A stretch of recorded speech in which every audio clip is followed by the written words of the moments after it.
ప్రముఖ సువార్థికులు పాస్టర్ ప్రవీణ్ పగడాల మృతిపై సమగ్ర విచారణ జరిపించి న్యాయం చేయాలని కోరుతూ ఒంగోలు పట్టణంలో క్రైస్తవ సోదరులు ర్యాలీ నిర్వహించారు. టౌన్ డినామినేషన్ చర్చెస్ ఆధ్వర్యంలో Ongole Kurnool road bypass road నుండి కలెక్టరేట్ వరకు నల్ల రిబ్బన్ ధరించి ర్యాలీ నందు పాల్గొన్నారు. ఈ సందర్భంగా చర్చెస్ సెంటర్ నందు క్రైస్తవులు మానవహారం నిర్వహించి ప్రత్యేక ప్రార్థనలు చేపట్టారు. అనంతరం ఆల్ డినామినేషన్ చర్చెస్ అధ్యక్ష కార్యదర్శులు ఐజాక్ భగవాన్ దాస్ మాట్లాడుతూ సువార్థికుడు పగడాల ప్రవీణ్ పై అసాంఘిక శక్తులు కావాలనే అసత్య కథనాలు చేస్తున్నాయని ఆరోపించారు. మెయిన్ స్ట్రీమ్ మీడియా కూడా పగడాల ప్రవీణ్ మృతిపై అసత్య కథనాలు ప్రసారం చేయడం దురదృష్టకరమని ఆవేదన వ్యక్తం చేశారు.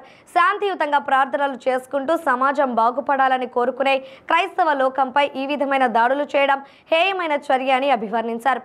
పగడాల ప్రవీణ్ కు ఏ దుర అలవాట్లు లేవని కావాలనే ఆయనపై అసత్య ఆరోపణలు చిత్రీకరిస్తున్నారని అన్నారు.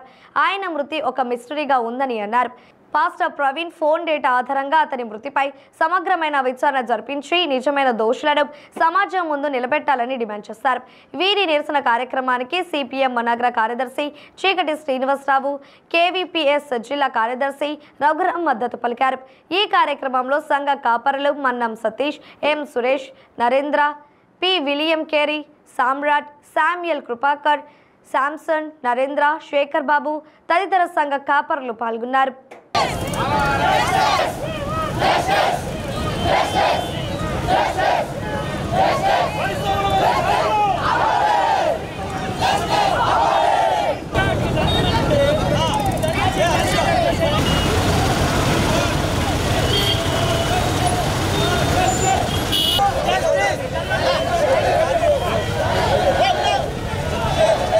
స్పందన క్రైస్తవ సమాజంలో చాలా ఎక్కువగా ఉంది. అంటే ప్రవీణ్ పగడాల మరణము అనుమానాస్పదంగా అన్ని వీడియోల్లో కనబడుతూనే ఉంది.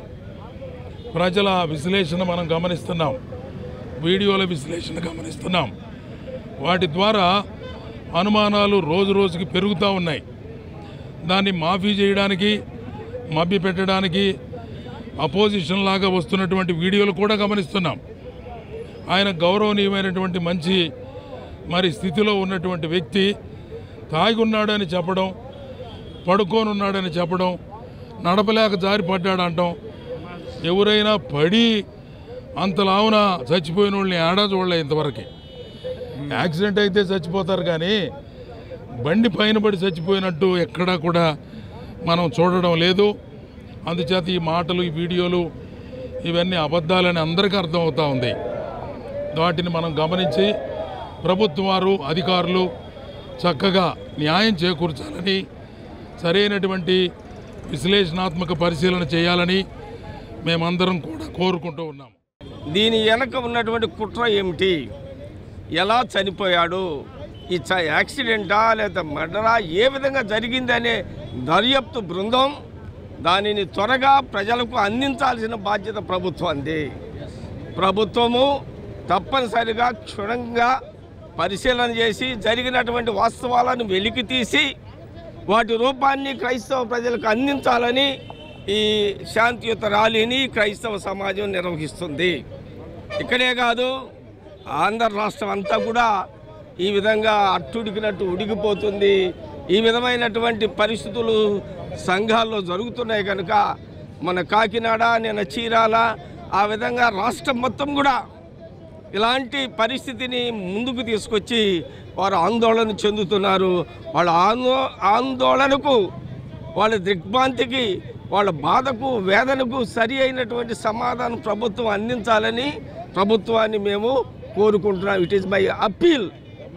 ఒంగోలులో ఉన్నటువంటి క్రైస్తవ సమాజాలు, సంఘాలు, నాయకులు, పాస్టర్లు అందరూ కూడా అదే విధానాన్ని అనుసరిస్తున్నారు. పాస్టర్ ప్రవీణ్ గారి మృతి మీద ఈ రాష్ట్రంలో ఉన్నటువంటి క్రైస్తవులు, ముస్లింలు, సభ్యుదయవాదులు అందరూ కూడా తీవ్రమైనటువంటి ఆందోళన చెందుతూ ఉన్నారు. వారి మృతి మీద సమగ్రమైనటువంటి న్యాయ విచారణ చేయాలి. క్రైస్తవులు ఎక్కడ పడితే అక్కడ అన్ని చోట్ల, అన్ని నగరాల్లో, పట్టణాల్లో వీధుల్లోకి వచ్చి తమ ఆవేదనని ప్రభుత్వం దృష్టికి తీసుకొస్తున్నప్పుడు ప్రభుత్వం ఈరోజు కాలయాపన చేయకుండా సమగ్రమైన న్యాయ విచారణ చేసి సత్వరమే దీని మీద రిపోర్ట్ బయట పెట్టాలని చెప్పేసి మేము కోరుతూ ఉన్నాము. ఇప్పటికైనా మించిపోయింది లేదు. ప్రభుత్వం జోక్యం చేసుకోవాలి, వాస్తవాలు బయటికి తీయాలి, సమగ్రమైనటువంటి విచారణ జరిపి ఎవరైతే దోషులు ఉన్నారో దోషుల మీద తగినటువంటి చర్యలు తీసుకోవాలి. అందరికీ ఒక ధైర్యాన్ని, మనోధైర్యాన్ని కల్పించాలని చెప్పేసి మేము కోరుతా ఉన్నాం. ఇక్కడే కాదు, రాష్ట్రమంతా దేశమంతా అల్లకొల్లోలం అయిపోతూ ఉంది. హైందవులలోనైనా, క్రైస్తవులలోనైనా, ముస్లింలోనైనా అల్లరి రేకెంతిచ్చే యూట్యూబ్లను మూయించివేయండి. అల్లరికి అనగా వారి గురించి వారు ప్రకటించుకుంటే ఇబ్బంది లేదు. ఇతర దేవుళ్లను, దేవతలను వ్యంగ్యంగా మాట్లాడటం, లేదా యేసుక్రీస్తు 3 మేకులు కూడా పీక్కోలేనోడు మీకు దేవుడు ఎలా అయ్యాడని అవతల వాళ్ళు మాట్లాడటం, దయచేసి ఇలాంటివి ఏవైతే ఉన్నాయో మొట్టమొదటిగా యూట్యూబర్స్ మీద మీరు చర్య తీసుకోండి.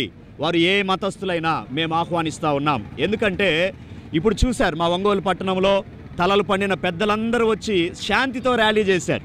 వీరెక్కడ కోపతాపాలకు వెళ్ళలేదు. కానీ కొంతమంది యూట్యూబర్స్ కొన్ని రకాలుగా తెలిసి తెలియక ఉడుకు రక్తంతో ముందుకు వెళ్ళి మరి ప్రభుత్వానికి కొంత కోపం తెప్పించేటట్టు కూడా వెళ్తున్నారేమో.